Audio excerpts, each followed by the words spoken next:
Hello guys, in this video we are going to discuss the solution of the problem insert an element at bottom of a stack. So let us look at the problem statement. The problem statement says that we are given a stack st of n integers and an element x. You have to insert x at bottom of the given stack. So let us try to understand a problem statement with the help of an example.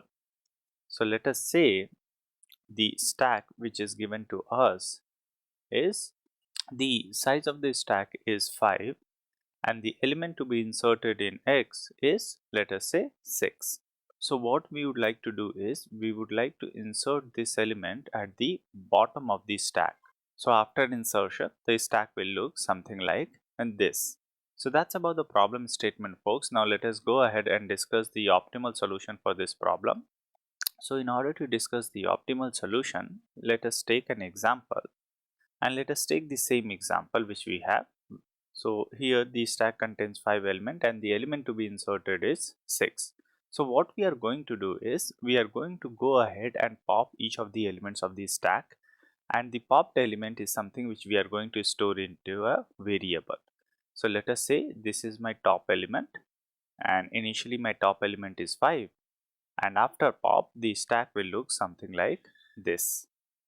After this, what we are going to do is we are again going to recurse on this stack. Again we are going to pop the top element and we will keep on popping the top element till the stack is empty. So here for instance, when we pop the top element is 5 and the stack was this and the element to be inserted is 6. So now let's go ahead and pop each of the elements of the stack till the stack is empty. So in this particular case the top element will be 4, x will be 6 and the stack will look something like this. In the next iteration, the top element will be 3, x will be equals to 6 and the stack will look something like this.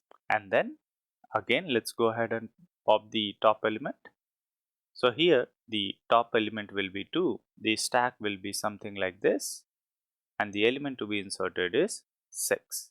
And finally the top element will be 1, element to be inserted is 6 and the stack is empty.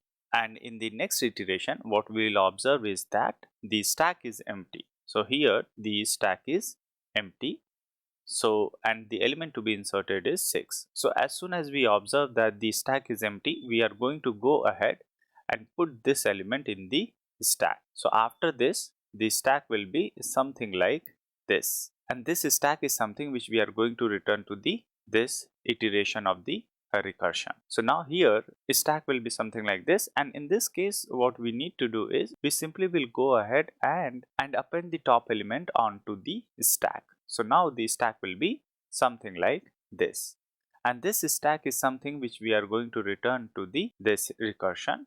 So here again the stack will be something like this, 6 and 1. The top element is 2 and 2 is something which we are going to insert here. So this becomes 2. Now once we have this, again we will go ahead and return this stack to this recursion and we will repeat the same process again. So here the stack is 6, 1 and 2.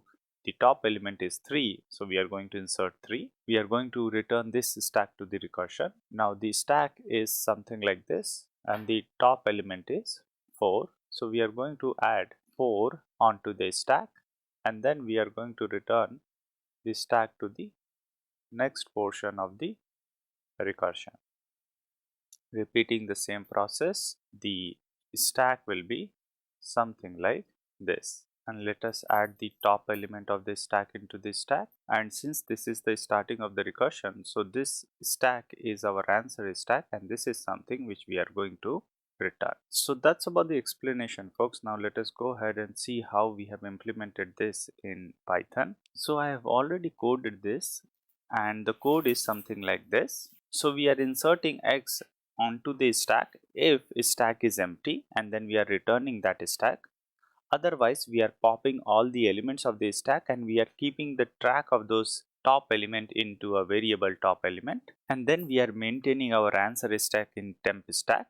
And once we have inserted the x at the bottom of the stack, then we are inserting all the top elements which we have popped in the temporary stack or the answer is stack, and towards the end we are returning answer is stack. So that's about the code, folks. Now let us go ahead and submit our solution. So our solution got accepted.